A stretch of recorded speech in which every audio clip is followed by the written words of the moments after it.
How do you apply denormalization in MongoDB data models? Imagine you're trying to make your database faster and easier to read.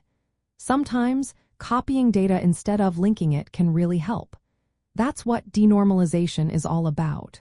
In MongoDB, which is a NoSQL database, data is stored in documents.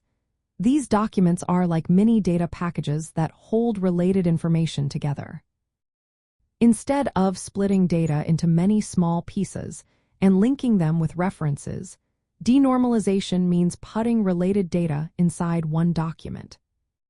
For example, if you have a user and their orders, instead of storing orders separately and linking them to the user, you can embed the order details directly inside the user document. This way, when you want to see a user and their orders, you only need to look at one document. It makes reading data much faster because you avoid making multiple queries. But remember, this works best when the embedded data doesn't change often. To do this well, start by looking at how your application uses data. Find out what data is accessed together most often. If you often need a user's name, email, and address all at once, it makes sense to put those inside the same document. Small, rarely changing data like addresses are good candidates for embedding. But if the data is large or changes a lot, like product details that update frequently, it's better to keep them separate and use references instead.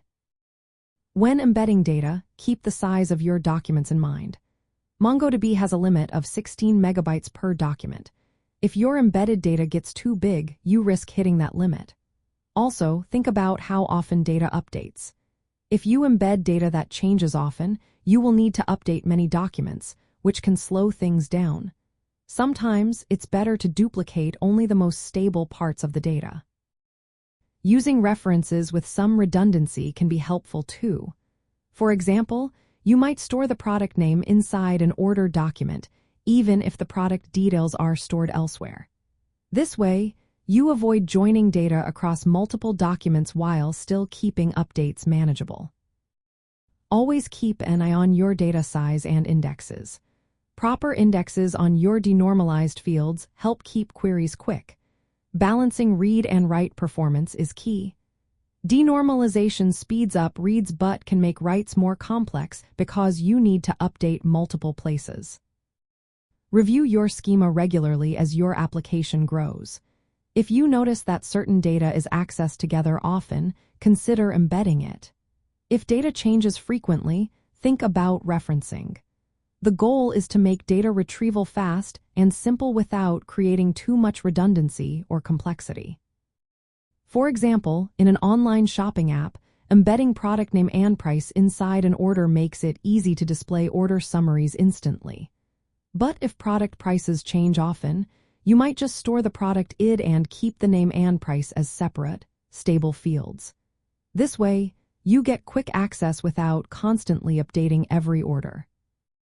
In the end, applying denormalization in MongoDB is about making smart choices.